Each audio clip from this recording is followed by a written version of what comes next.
Hi friends, எல்லாருக்கும் வணக்கம். So Saturday and Sunday என்ன பிளான் அப்படின்னு சொல்லி பார்க்கலாம். சண்டே வந்து உங்களுக்கு பஃபர் டேனா அன்றைக்கி நீங்கள் எதுவும் படிக்கணும்னு அவசியம் கிடையாது. அப்படியே படித்தாலும் கொஞ்சம் படித்தா போதும், ஓகேங்களா? ஸோ என்ன அப்படின்னா, சாட்டர்டேக்கும் சண்டேக்கும் சேர்ந்தே கொடுத்துட்றேன். சாட்டர்டே பார்த்தீங்க அப்படின்னா கரண்ட் அஃபேர்ஸ் ஜனவரி 30 படிங்க. சண்டே வந்து பார்த்திங்கன்னா ஜனவரி 31 படிங்க. ஏன் அப்படின்னா எனக்கு ஜனவரி 31 வந்து சண்டேவோட முடியுது. அடுத்து பிப்ரவரி ஸ்டார்ட் ஆகுது. ஸோ அதனால் நான் வந்து 31 சண்டே வந்து போட்டிருக்கேன்.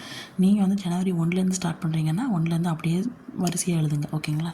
ஸோ நெக்ஸ்ட் வந்து ஜிஎஸில் பார்த்தீங்க அப்படின்னா காந்தியடிகள் தேசிய தலைவராக மக்களை வந்து ஒன்றிணைத்தல், ஓகேங்களா? இது வந்து 12th ஸ்டாண்டர்டில் வந்து இருக்குது, ஓகேங்களா? ஸோ இது வந்து ஜிஎஸில் 2 நாள் சேர்ந்து படிக்கலாம், இல்லை ஒரு நாளே நீங்கள் படிக்கலாம், ஓகேங்களா? அல்லது ஒரு நாள் படிச்சுட்டு ஒரு நாள் வந்து ரெஸ்ட் எடுத்துக்கலாம். நெக்ஸ்ட்டு வந்து தமிழில் பார்த்தீங்கன்னா இடைச்சொல் உரிச்சொல் இருக்குதுல்ல, அது அப்புறம் இந்த இயற்சொல், திசைச்சொல், திரிசொல், வடசொல் இதெல்லாமே ரொம்ப ஈஸியாக தான் இருக்கும். அதனால் உங்களுக்கு இப்படி கொடுத்துருக்கேன், ஓகேங்களா? சாட்டர்டே கொடுத்துருக்கேன். இது வந்து இந்த லெசன் தான் கொஞ்சம் கஷ்டமாக இருக்கும், மற்றபடி இதெல்லாம் ஈஸி தான். மேக்ஸில் வந்து பார்த்திங்கன்னா சிம்பிள் இன்ட்ரெஸ்ட், ஓகேங்களா? இதெல்லாம் சாட்டர்டே நைட் ஸ்டடியோ இல்லை சாட்டர்டே ஃபுல்லாக உட்காந்து முடிச்சுட்டு சண்டே வந்து நீங்கள் என்ன பண்ணலாம், பஃபர் டேவாக யூஸ் பண்ணிக்கலாம். பஃபர் டேனா என்னன்னா, அன்றைக்கி ஒரு நாள் நீங்கள் எதுவும் படிக்க வேண்டாம், கொஞ்சம் ரிலாக்ஸாக இருந்துக்கலாம், ஓகேங்களா?